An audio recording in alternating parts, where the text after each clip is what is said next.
사진으로 보는 뉴스, 잡지 같은 뉴스, 비비뉴스 앱이 출시되었습니다.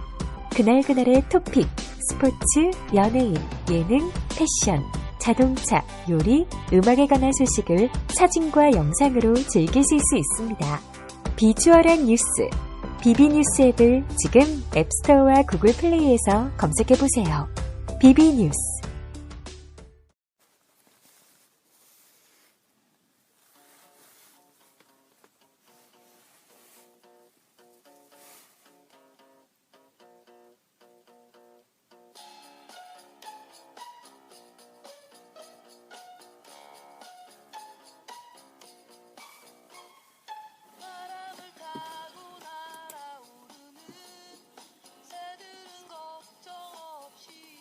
네, 안녕하세요.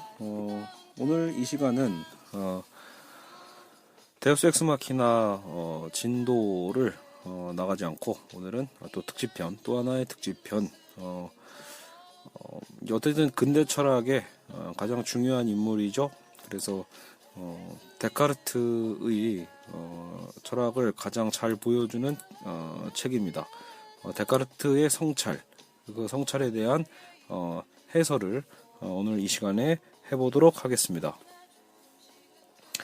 사실 이 데카르트의 성찰에 관하여에 대한 제가 이제 리포트를 작성을 한 것을 이제 어떻게 보면 또 읽어드리는 방식으로 진행을 할 건데요.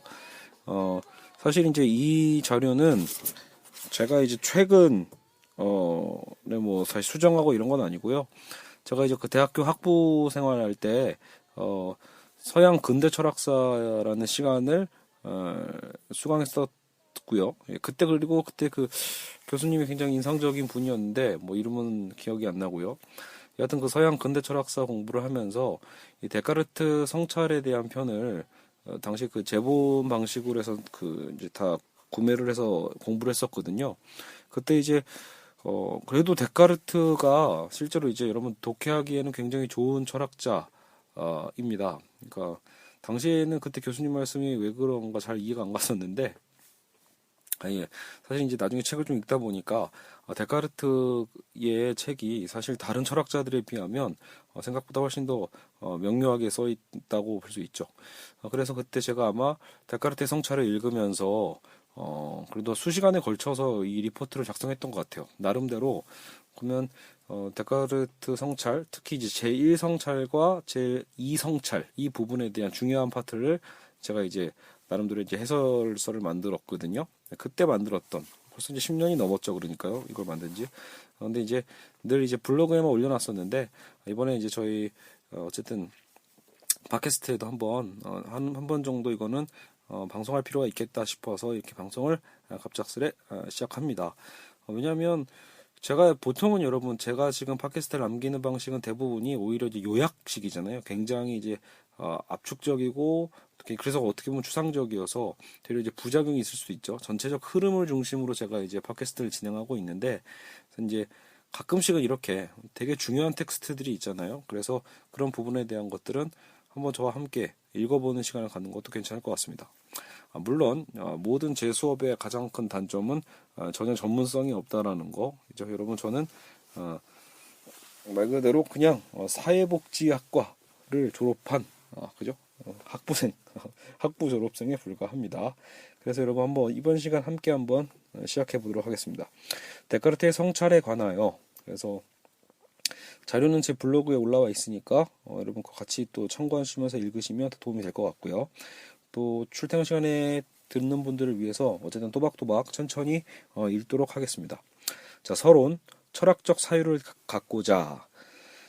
서양 근세 철학을 배우면서 근대의 문을 활짝 열어준 데카르트의 사상을 공부하며 특히 성찰에 관련된 부분을 읽으며 깨닫고 행복해했던 내 지식 성장의 즐거움을 표현하고자 이 리포트를 쓰고자 한다.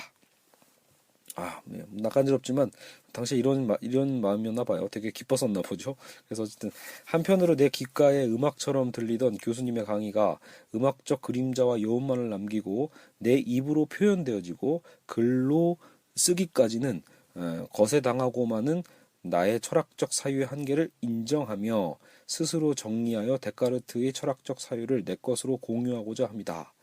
결국은 뭐 쉽게 얘기해서 실제로 제가 이 근세 철학 공부하면서 굉장히 재밌었어요. 그때 워낙 데카르트부터 뭐 이제 버클리와 뭐 휴մ, 로크, 홉스 뭐 이런 개념까지 배웠던 것 같거든요. 굉장히 재밌었던 수업입니다. 그래서 어쨌든 저 스스로 아쉬웠기 때문에 이 글을 남겼다라는 거죠. 어쨌든 데카르트의 성찰은 6가지의 성찰로 나뉘어 있는데요. 1, 2 성찰이야말로 근대의 문을 열어젖힌 근본이고 나머지 장들은 이전의 스콜라 철학의 한계를 벗어나지 못한 데카르트만의 사유이므로 가장 중요한 제1 성찰과 2 성찰만을 살펴보고자 한다. 아마 제 기억에 이때 그 교수님이 그렇게 얘기를 해주셨던 것 같아요. 그러니까 데카르트의 이제 근대 철학의 가장 큰 특성은 1, 2 성찰에 나와 있고 그 나머지 성찰들은 오히려 예전에 그 중세 철학의 한계를 벗어나지 못해서 크게 주목받지 못하는 부분이다라고 이제 일갈을 했었거든요. 자, 이제 본론으로 들어가겠습니다. 자, 본론. 그래서 이제 제1 성찰, 의심할 수 있는 것들에 관하여. 그래서 본문에 이렇게 써 있습니다. 유년기에 내가 얼마나 많이 거짓된 것을 참된 것으로 간주했는지, 또 이것 위에 세워진 것이 모두 얼마나 의심스러운 것인, 그래서 학문에 있어 확고하고 불변하는 것을 세우려 한다면 일생에 한 번은 이 모든 것을 철저하게 전복시켜 최초의 토대에서부터 다시 새로 시작해야 한다는 것을 이미 몇 해 전에 이렇게 말줄임표. 제가 이렇게 해설을 남겼습니다. 우리는 살아가면서 수많은 인식을 존재한다고 단정지으며 혹은 책에서 배운 것을 그대로 진실이라고 단정지으며 살아간다. 결국 포스트 모더니즘의 사회를 살아가는 우리는 근대 사상을 뛰어넘어 바로 포스트 모더니즘적 사고로 세상을 살아간다고 할 수 있는 것일까? 근대의 시기가 없었던 한국의 사람들은 어떻게 사고해야 하는가? 나를 가르쳐준 교수님은 근대적 사유를 필수적으로 해야만 한다고 주장하신다. 근대의 사고 없이 포스트로 넘어간다는 것 자체가 어불성설이니까. 모래 위에 집을 짓고 살아가는 어리석음이 우리 머릿속을 사로잡고 있고 그러한 결과가 점차 포스트 모더니즘의 악몽으로 변질되고 있는 것은 아닐까. 그렇다면 대체 근대 사상은 무엇인가? 무엇이 모더니즘이라고 불리는 것인가? 여기서 근대를 열어주었던 데카르트의 생각을 알아야만 한다. 그는 도대체 어느 세상에서 무엇을 불러들인 것일까?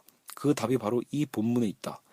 중세에도 이미 영혼에 대해서, 신에 대해서 충분히 연구하고 사고하고 있었다. 문제는 바로 어느 토대에서 그러한 인식을 쌓아가냐는 것이었다. 데카르트는 사고한다. 어렸을 적 자신이 얼마나 거짓된 것을 참으로 믿고 살아왔는지, 그리고 그 잘못된 지식 위에 계속해서 쌓여져가는 지식을 묵과해 왔다라면 이제는 거꾸로 잘못된 토대를 일부러 무너뜨려야 한다는 것이다. 가장 중요한 것은 바로 토대의 문제이다. 튼튼한 토양에서 식물이 자라고 튼튼한 땅에 집을 지을 수 있는 것처럼 인간의 학문의 토대도 건실해야 한다는 것이다. 데카르트는 학문의 토대는 형이상학으로 보았고 형이상학이 의심할 수 없는 확실한 것들을 통해 바로 서야 한다고 생각했다. 따라서 데카르트는 방법적으로 회의를 시작한다. 자신이 진리라 믿었던 모든 것을 철저히 전복시키고 아무것도 없는 상황에서 새로운 토대를 쌓아 올리는 작업을 시작한 것이었다. 이러한 철저한 방법적 회의야말로 현대를 살아가는 사람들에게 포스트 모더니즘의 사고 이전에 필연적으로 갖추어야 될 사고인 것이다. 자, 그리고 다음 구절 제가 또 읽어드릴게요. 자, 따옴표. 그러나 이를 위해 모든 의견이 거짓임을 증명해 보일 필요는 없다. 이것은 내가 도저히 해낼 수 없기 때문이다. 오히려 이성이 설득하고 있는 바는 의견들 각각에 의심할 만한 이유가 조금이라도 있다면 그 의견들 전체를 충분히 거부할 수 있는 것이다. 그렇다고 의견들을 일일이 검토해야 하는 것은 아니다. 이것은 끝이 없는 일이기에 말이다. 이보다는 오히려 토대가 무너지면 그 위에 세워진 것도 저절로 무너질 것이기에 기존의 의견이 의존하고 있는 그 원리들 자체를 바로 검토해보자. 따옴표. 본문에 이렇게 쓰여 있고요. 제 해설입니다. 자, 그렇다면 어떻게 토대를 다질 것인가? 데카르트는 이제 방법적으로요. 이제 모든 진리를 의심한다고 해도 그 수많은 진리 하나하나를 다 의심하는 것은 의미가 없다라는 것을 지금 얘기하고 있습니다. 예를 들어 존재에 관한 부분에서도 저 사람이 존재하는가, 저 나무가 존재하는가, 내 필통이 존재하는가 등등 이제 끝없는 그런 되물음을 할 수는 없다라는 거죠. 그렇게 하나하나 증명하다가는 평생의 시간이 부족하기 때문이죠. 따라서 이런 격가지들이 아니라 또 줄기가 아니라 바로 뿌리까지 가는 겁니다. 바로 토대를 이루는 원리 자체를 검토하기로 한 것이죠. 만약 뿌리가 흔들린다면 어차피 위에 생긴 결과들은 전부 가짜니까 따로 검토 안 해도 따로 무너질 것이기 때문입니다. 자, 다시 데카르트의 본문입니다. 내가 지금까지 아주 참된 것으로 간주해 온 것은 모두 감각으로부터 혹은 감각을 통해서 받아들인 것이다. 그런데 감각은 종종 우리를 속인다는 것을 이제 경험하고 있으며 한 번이라도 우리를 속인 것에 대해서는 전적으로 신뢰하지 않는 편이 현명한 일이다. 따옴표 닫고. 자, 이처럼 이제 우리는 대부분의 참된 것을요, 우리의 감각, 즉 오감이라고 하죠. 이런 감각을 통해서 받아들인 것이 많습니다. 문제는 감각을 그 자체로 믿을 수 없다는 것이다. 지금 내가 보고 저 멀리 있는 사람을 여자로 판단하고 믿었는데 사실 가까이서 보니 남자였을 경우가 있죠. 내 눈에 보이는 것이 또 책상이지만 또 현미경으로 들여다보면 전혀 다른 세계가 펼쳐집니다. 그죠? 혹은 우리는 동물보다 훨씬 떨어지는 그런 청각이죠. 뒤떨어진 청각으로 수많은 소리를 우리는 오해하죠. 오해하고 그렇게 근데 그것을 믿고 있죠. 이 밖에도 촉각과 미각, 후각도 언제나 우리를 잘못된 판단으로 이끌어간다. 따라서 데카르트는 우리를 속이는 감각, 단 한 번이라도 속이는 것을 신뢰하지 않는 편이 좋다고 말합니다. 제가 방금 이제 사례를 이렇게 예전에 들었는데 말 그대로 여러분 이거죠. 그 책상은 그죠? 책상의 어떤 이 촉감에서도 책상은 과연 이게 뭔가 뭐 밋밋하다, 뭐 아니면 뭐 그죠? 판판하다, 뭐 이렇게 볼 수도 있겠지만 이거는 지금 우리의 어떤 현실적 감각의 측면일 수는 있는데 현미경으로 보면 굉장히 우둘투둘 혹은 바늘보다 더 삐죽한 표면일 수도 있죠. 그러니까 과연 우리가 보기에 어떻게 시각 인지를 하는가에 따라서 전혀 다르게 인지할 수 있거든요. 그러니까 그런 어떤 우리 시각의 한계성, 후각의 한계성, 그리고 어떤 우리 촉각과 여러 가지 어떤 한계성들을 데카르트가 다 의심을 해보자라고 보는 거죠. 자, 다시 본문으로 가볼게요. 자, 그러나 감각이 비록 우리를 속일지라도 감각으로부터 알게 된 것 가운데는 도저히 의심할 수 없는 것이 많이 있다. 예를 들면 지금 내가 여기 있다는 것 그 자체, 겨울 외투를 입고 난로가에 앉아 있다는 그 사실 그 자체죠. 이 두 손이 그리고 이 몸통이 내 것이라는 것을 어떻게 부인할 수 있는가? 이것을 부인한다는 것은 미치광이의 짓과 다름없을 것이기에 말이다. 따옴표 가로 닫고. 자, 결국 이건 무슨 뜻이죠? 우리가 감각에 대한 어떤 의심들이 굉장히 많지만 그럼에도 불구하고 다 의심만 할 수 있는 게 아니다라는 거죠. 우리의 감각이 우리를 속인다 하여도 감각 전체를 부인하기에는 너무나 확실한 것들이 많다라는 겁니다. 자, 지금 이렇게 글을 쓰고 있는 당사자는 나 자신이지 이게 내가 아닌 또 누구라고 생각하기에는 문제가 있습니다. 그렇게 생각하면 정신 이상자죠, 결국은요. 정신 이상도 취급만 받기 때문이다. 제가 이렇게 써있죠. 그렇다면 대체 감각을 어떻게 우리는 수용해야 하는가라고 이제 질문을 제가 던졌습니다. 말 그대로 여러분, 데카르트가 얘기하는 것처럼 데카르트 같은 사례가 뭐예요? 아무리 나의 감각이 의심스럽고 어설프다 할지라도 내가 지금 여기에 앉아 있다는 그 사실 자체를 의심할 수 있는가? 그죠? 겨울 외투를 입고 난로가에 앉아 있다는 것. 여러분 지금 저는 이 녹음을 하고 있는데 말 그대로 패딩 조끼를 입고 그냥 파자마 바지를 입고 그냥 이제 골방에 앉아서 녹음을 하고 있는데 모든 많은 감각이 부정확함에도 불구하고 지금 이런 행위를 하고 있는 나 자신에 대한 그 감각은 의심하기가 힘들죠. 자, 어쨌든 다시 데카르트의 말을 들어보죠. 본문으로 돌아갑니다. 따옴표 열고 그렇지만 나도 한 인간이다. 밤에는 을에 잠을 자고 옷을 벗고 침대에 누워 있건만 평소처럼 내가 여기 있다고 겨울 외투를 입고 난로가에 앉아 있다고 잠속에서 그려낸 적이 한두 번인가. 이런 점을 곰곰이 생각해보면 깨어있다는 것과 꿈을 꾸고 있다는 것을 확실히 구별해줄 어떤 징표도 없다는 사실에 소스라치게 놀라게 된다. 이런 놀라움으로 인해 내가 지금도 꿈을 꾸고 있는 것은 아닌가 생각에 빠져들게 된다. 다음표 닫고. 자, 굉장히 여기는 중요한 본문이죠. 이 본문이 여러분 바로 뭐예요? 여러분 장자의 텍스트 있죠? 내가 나비가 되는 꿈을 꾼 건지 혹은 나비가 내가 된 꿈을 꾸고 있는 건지 장자의 호준몽 있잖아요. 내가 나비인지 인간인지 이제 메비우스의 띠처럼 구분할 수 없다라는 그런 구절처럼 데카르트의 논증에서도 사실 이런 부분이 나오는 거죠. 그러니까 지금 데카르트가 방금 전에 뭐라고 했죠? 감각에 대해서 그래도 의심할 수 없는 감각이 있지 않냐라고 했는데 바로 이제 데카르트 스스로 다시 또 의심하면서 바로 우리가 꿈에 대한 것을 생각하게 되는 겁니다. 그러니까 꿈을 꾸면 실제로 우리의 감각조차도 속일 수 있게 되는 거죠. 그러니까 아까 내가 여기 있다. 여러분 제가 지금 이렇게 녹음을 하고 있잖아요. 근데 이렇게 녹음하고 있는 지금의 있음 그 자체에 대한 그 감각이 꿈에서도 얼마든지 있을 수 있죠. 자, 여기서 제가 이렇게 쓰고 있어요. 여기서 데카르트는 인간의 꿈을 생각한다. 지금 내가 확실히 무엇인가를 하고 있다고 믿어 의심치 않지만 깨어보니 꿈이었던 기억이 누구든지 있을 것이다. 꿈속에서 이것은 꿈이다라고 아는 경우도 간혹 있죠, 사실요. 근데 대부분 깊은 잠이 든 상황에서는 꿈속에서의 사건 모두가 지금 현재 일어나는 일처럼 우리는 실제적으로 믿게 됩니다. 자, 그렇다면 지금 이 순간도 꿈이 아닐까 의심이 드는 거죠. 지난밤에 자신이 나비가 되어 날아다니는 꿈을 꾸었는데 깨어나 보니 자신이 나비가 된 것이 아니라 본인이 원래 나비고 지금 이 순간이 꿈일 수도 있다는 그런, 제가 노자라고 써놨는데 장자죠. 장자의 생각에서도 이와 같은 관점이 드러난다. 어찌 보면 인생도 뒤돌아보면 하룻밤에 꿈일 수도 있고 인생 전체가 꿈일 수도 있다라고 썼습니다. 그리고 여러분 제가 이제 어제도 업데이트했지만 매트릭스가 전형적인 여러분 이 케이스입니다. 영화 매트릭스가 보여주고자 했던 게 바로 이런 시도죠. 우리가 현실적으로 지금 내가 살아가고 있다라는 정말 현실적 감각을 갖고 있음에도 불구하고 그 현실 감각조차가 사실은 거대한 꿈일 수 있다라는 거죠.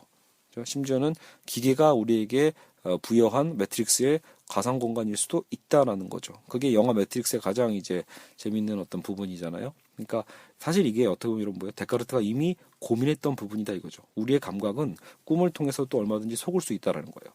자, 다시 데카르트의 본문 가보죠. 자, 다운표 열고. 자, 그래 좋다. 우리는 지금 꿈을 꾸고 있다고 치자.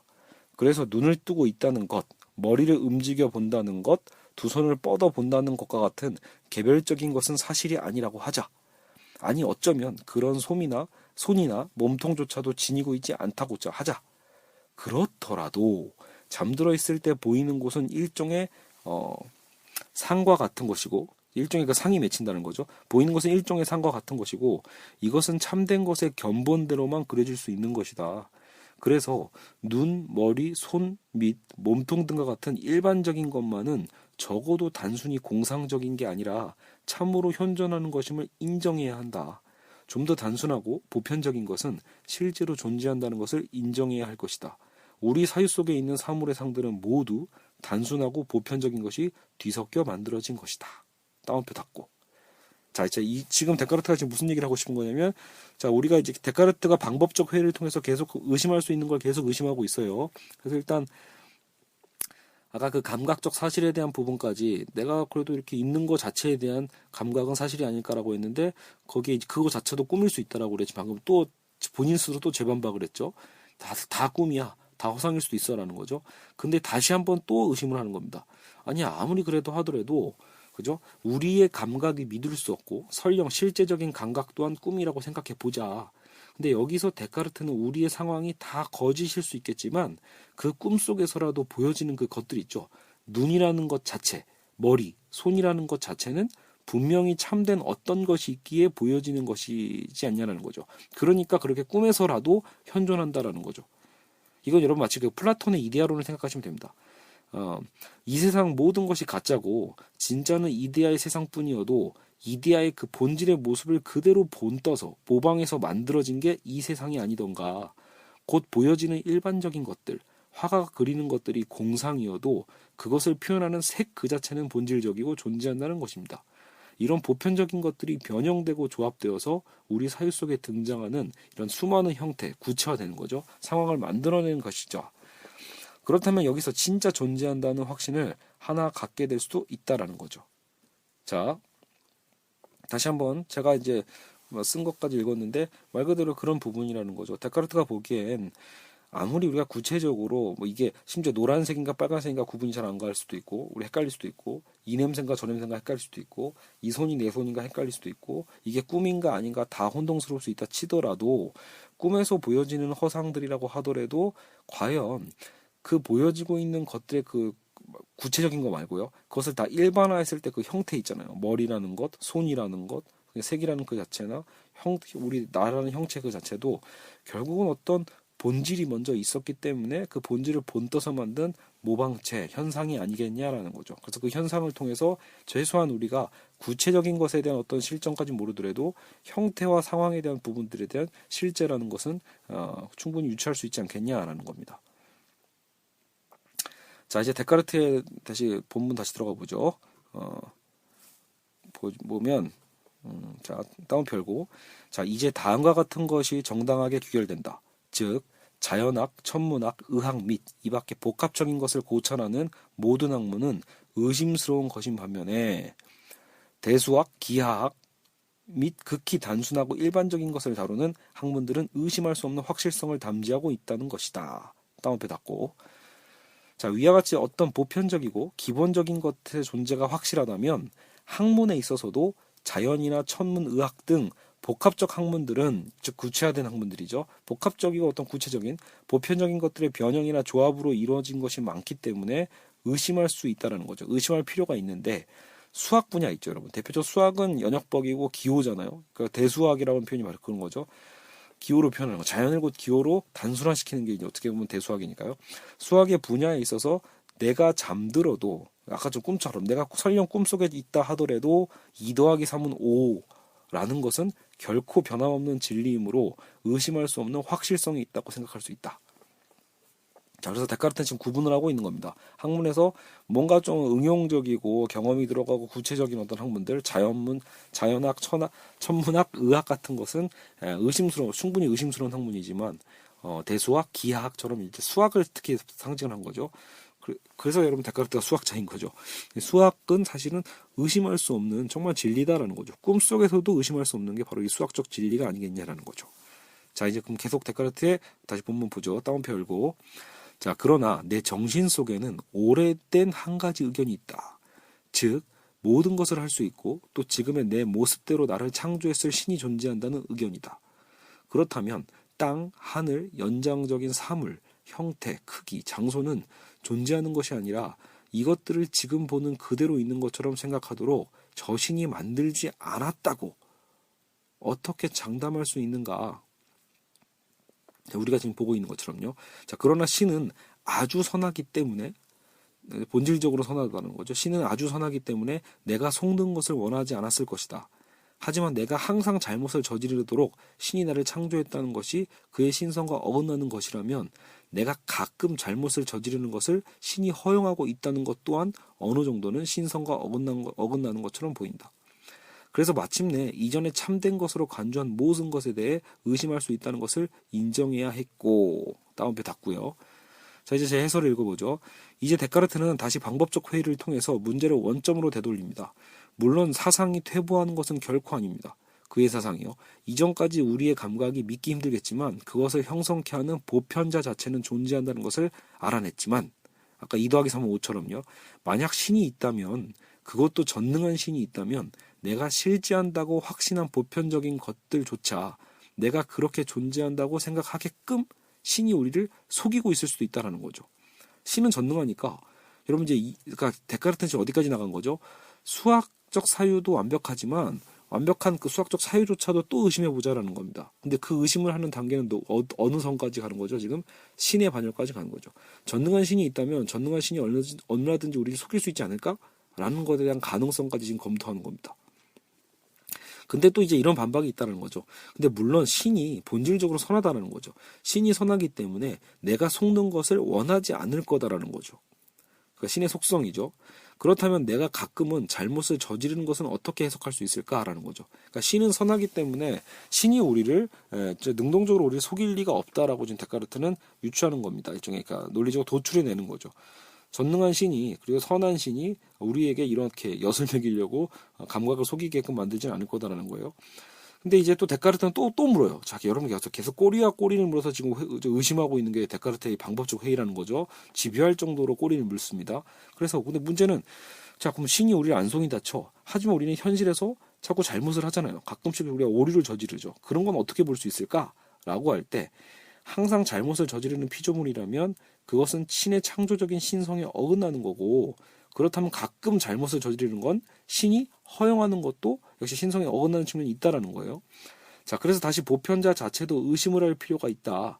조금 의심스럽지만 아주 그럴듯하다고 덮어놓고 믿어버리는 습관은 이러한 진리를 찾는 데는 참으로 위험하다고 판단할 수 있기에 데카르트는 정반대로 의심을 하며 양쪽의 편견의 어떤 그 균형을 잡으려고 한다고 볼 수 있습니다.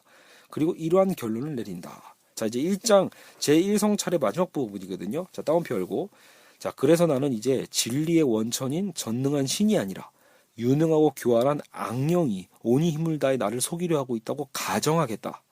또 하늘, 공기, 땅, 빛깔, 소리 및 모든 외적인 것은 섣불리 믿어버리는 내 마음을 농락하기 위해 악마가 사용하는 꿈의 환상일 뿐이라고 가정하겠다. 나는 또 손, 눈, 살, 피 어떠한 감관도 없으며 단지 이런 것을 갖고 있다고 잘못 믿고 있을 뿐이라고 생각하겠다. 나는 집요하게 이런 성찰을 견지하겠다. 이렇게 하면 비록 어떤 참된 것을 인식할 수는 없을지라도 거짓된 것에 동의하지 않는 것, 또 저 기만자가 아무리 유능하고 교활하더라도 내가 속임을 당하지 않도록 조심하는 것은 적어도 내가 확실히 할 수 있는 일이다. 따옴표 닫고. 자, 이제 제 해설 읽고 다시 한번 그죠? 코멘트를 달아보죠. 자, 드디어 주제의 발견이라는 거대한 업적이 나온다. 제가 못한 것 같아요. 주체의 발견이겠죠, 아마요. 자, 이제 데카르트는 신조차 믿을 수 없기에, 자, 데카르트는 지금 뭐예요? 전능한 선한 신의 어떤 속성과 우리의 어떤 속는 우리가, 그러니까 말 그대로 평소에 실수하는 우리의 모습은 선한 신의 모습과 좀 안 맞잖아요, 속성상. 그러니까 모순이 되니까 데카르트는 이제 정반대의 가정을 하는 겁니다. 신조차 믿을 수 없으니까. 그렇다면 반대로 유능하고 교활한 악마가 있다고 가정해보자라는 거죠. 유능하고 교활한 악마가 그것도 끊임없이 하는 일이 뭐예요? 우리를 속이려고 하는 게 그 악마의 역할이에요. 끊임없이 자신을 속이려 한다고 가정을 해보자라는 거죠. 자, 이제는 앞에서 증명했던 아까 그 보편적인 하늘, 공기, 땅, 아까 제가 일반화됐던 거 있죠? 2 더하기 3은 5 이것까지도요. 모든 것이 자신을 농락하려는 악마의 환상이 되어버릴 뿐이고 어떠한 감각 또한 우리가 속고 있다라고 가정하게 되는 것이다. 이러한 방법은 바로 진리 자체를 찾지는 못할지라도 끝없는 의심을 통해서 적어도 거짓에 빠지지는 않기 때문이다. 자, 근데 아직 데카르트는 어떤 우리가 인식할 수 있는 것에 대한 확실한 걸 하나도 찾지 못했어요. 하지만 전능한 신 말고 전능한 악마에 의해서 우리의 인식이 최소한 속지는 않게끔, 의심을 통해서 속지는 않는 단계까지 이르는 거죠. 예를 들어 끊임없이 의심하는 사람은 빚보증이나 이런 걸 결코 안 서주거나 주식 투자를 결코 안 하기에 부자가 되지는 못해도 결코 망하지는 않는 원리와 같다고 보시면 됩니다. 여기서 중요한 건 이제는 진리를 찾기 위한 과정 속에서 속임을 당하지 않는 주체가 바로 나 자신이라는 점입니다. 그 누구도 대신 해주는 게 아니라 바로 내가 확실히 알 수 있다라는 것이요. 바로 이제는 언제나 신중심의 사고와 모든 세계의 주체가 신이 아니라 모든 사고의 주체가 나, 인간 자신으로 자리를 옮기는 이제 그 시작점이라고 볼 수 있습니다. 이것이 바로 주체의 발견이고 근대적 사고의 중요한 폼을 열게 되는 바로 그 시작점이라고 볼 수 있는 거죠. 그래서 이제 우리는 의심할 수 있는 것을 모두 의심하기로 했다라는 그 과정에서 시작했는데 전능한 악마에 대한까지 온 겁니다. 전능한 악마가 나를 속이고 있는 건 아닐까? 그렇다면 그거조차도 끝까지 그 의심을 견지해 보겠다라고 하는 거죠. 그렇죠? 거짓된 것에 최소한 나는 이젠 동의하지 않겠다. 그렇죠? 속임을 당하지 않도록 조심하는 것. 그래서 그것만큼은 적어도 내가 확실히 알 수 있으니까 그 확실히 알 수 있는 나라는 주체가 살포시 발견되는 겁니다. 알겠죠? 자, 이렇게 해서 데카르트의 제1성찰이 끝났고요. 자, 바로 2성찰로 넘어가 보죠. 자, 한번 끊고 갈까 했다가 목은 좀 마르지만 하필 물이 없네요. 자, 그래도 그냥 계속 한번 가보겠습니다. 2성찰은 좀 짧으니까요. 실제로 본문이 짧았는지 기억은 안 나는데 제가 지금 정리한 건 짧아요. 자, 인간 정신의 본성에 관하여 라고 써 있습니다. 부제가요. 정신이 물체보다 더 쉽게 인식된다는 것. 그래서 이제 정신에 대한 개념이 이제 나오죠.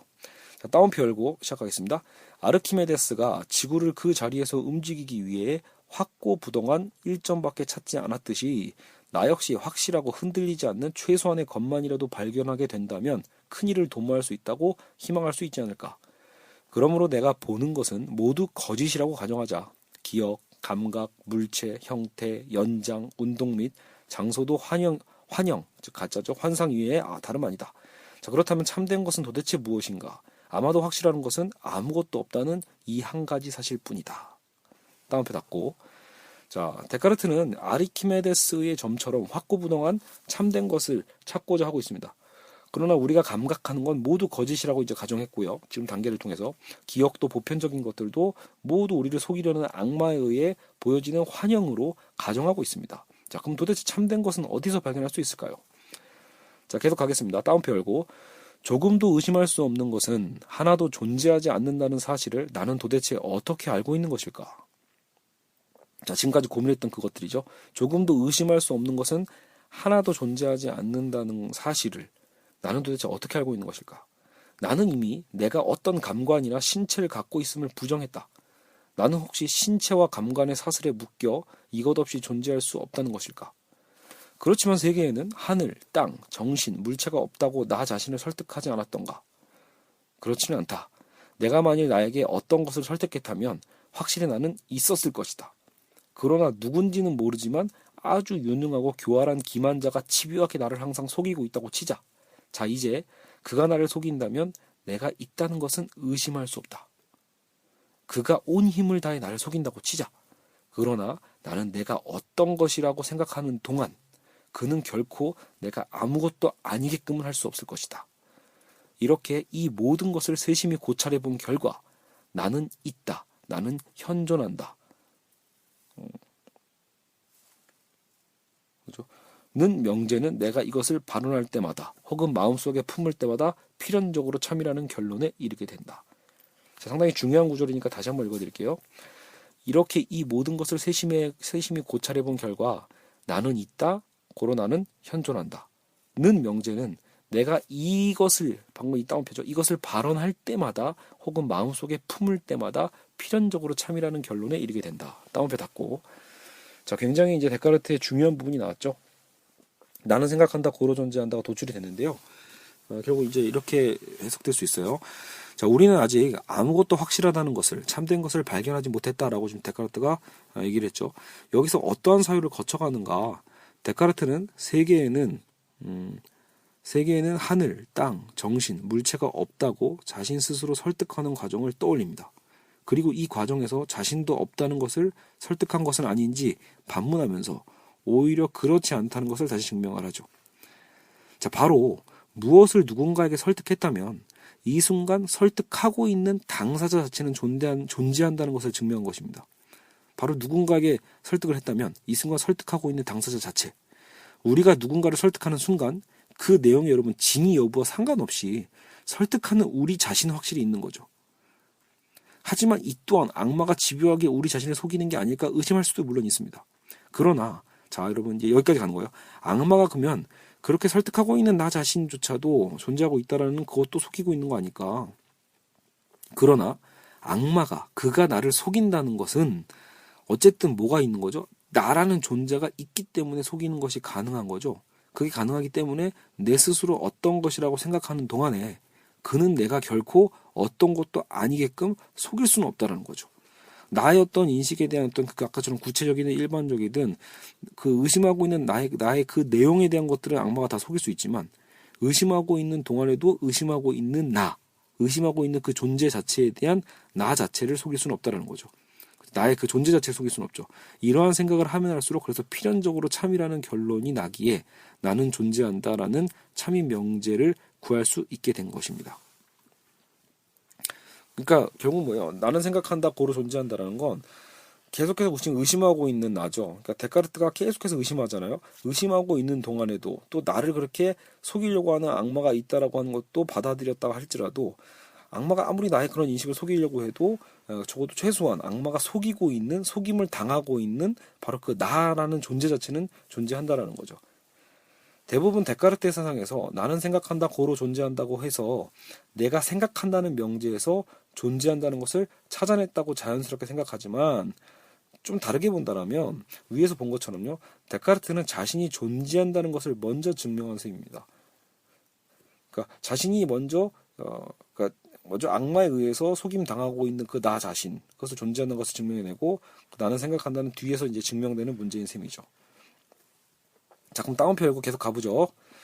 자, 그렇지만 나는 필연적으로 존재하는 내가 무엇인지를 아직도 자세히 모르고 있다. 왜냐면 아까 악마에게 속고 있는 나가 존재한다는 그 존재를 찾은 거지 아직은 그 사유를 찾다라고 보기는 좀 어렵거든요. 자, 계속 읽을게요. 물론 인간이라고 생각했다. 그렇다면 인간이란 또 무엇인가? 첫 번째로 나에게 떠오른 것은 내가 얼굴, 손, 팔 및 모든 지체로 되어 있는 기계 전체를 갖고 있다는 것이다. 이 기계는 시체에서도 볼 수 있는 것으로 나는 이것을 신체라고 불렀다. 또 나에게 떠오른 것은 내가 영양을 섭취하고 걸으며 감각하고 사유한다는 것이며 이런 활동을 영혼과 연관시켰다. 자, 이게 지금 무슨 파트죠? 다운표 닫고요. 자, 이게 무슨 얘기냐면 이제 데카르트는 아까 분명히 그죠?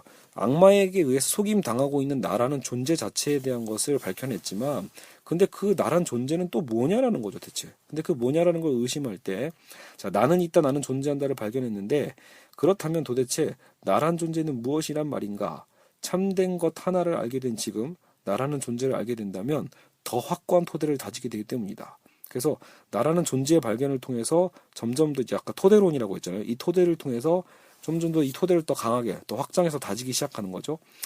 자, 나는 인간이다. 그렇다면 인간이란 무엇인가 이렇게 의심하고 있어요. 여기서 데카르트는 인간은 이성적 동물이다 따위의 끊임없는 증명을 요구하는 방식을 택하지 않고요. 인간의 신체와 영혼으로 나눠서 생각하고 있습니다. 영혼은 신체 곳곳에 퍼져 있다고 상상해 왔지만 신체야말로 의심하지 않았던 실제에 가깝다고 생각합니다. 물체는, 즉 신체는 곧 여러분 아까 그 기계라고 지금 표현하고 있잖아요. 그래서 그걸 기계론적 자연관과 연결되죠. 어쨌든 신체는 물체와 같다라는 거죠. 어쨌든 기계 같은 물체는 한정된 모양에 제한된 공간을 차지하고 있다라는 거죠. 이것만큼 의심할 수 없는 거거든요. 이것도요. 그러나 한없이 악의에 찬 기만자가 온 힘을 다해 나 자신을 속이고 있다면 물체의 본성 중 하나라도 내가 소유하고 있다고 확신할 수 없다. 자, 어쨌든 좀 제 설명도 약간 좀 모호감이 있네요. 여기는요. 여하튼 그 데카르트가 쓴 부분까지는 뭐냐면 어쨌든 자기 신체에 대한 부분에 대한 것을 먼저 구분을 한 거예요. 그러니까 인간이란 뭘까라고 할 때 얼굴과 손과 팔, 우리의 신체적 구조 있죠. 이걸 이제 기계라고 표현했는데 문제는 이것만 있으면 시체에서도 볼 수 있는 거니까 이제 이걸로 이제 우리의 나의 존재 자체를 이해할 수는 없죠. 어쨌든 근데 이걸 신체라고 불러요.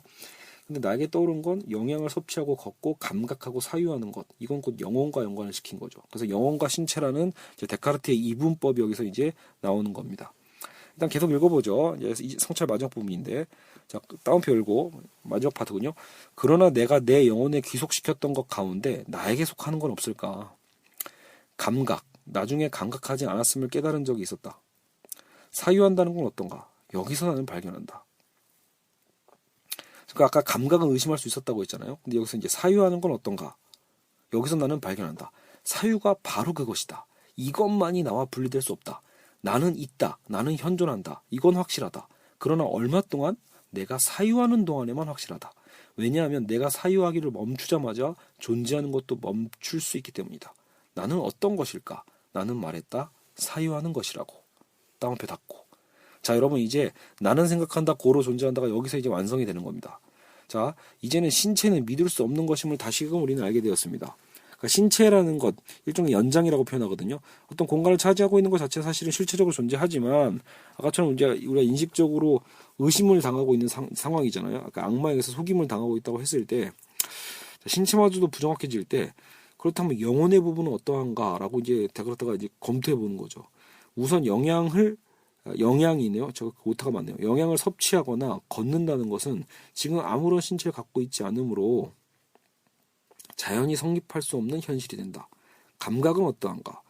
이 부분은 앞에서도 이미 증명되었듯이 꿈에서도 몇 번이고 속아보았던 것이어서 내가 무엇인지를 말해줄 수는 없다. 자, 그러니까 꿈도 의심되는 거고 감각도 여전히 한계가 있죠.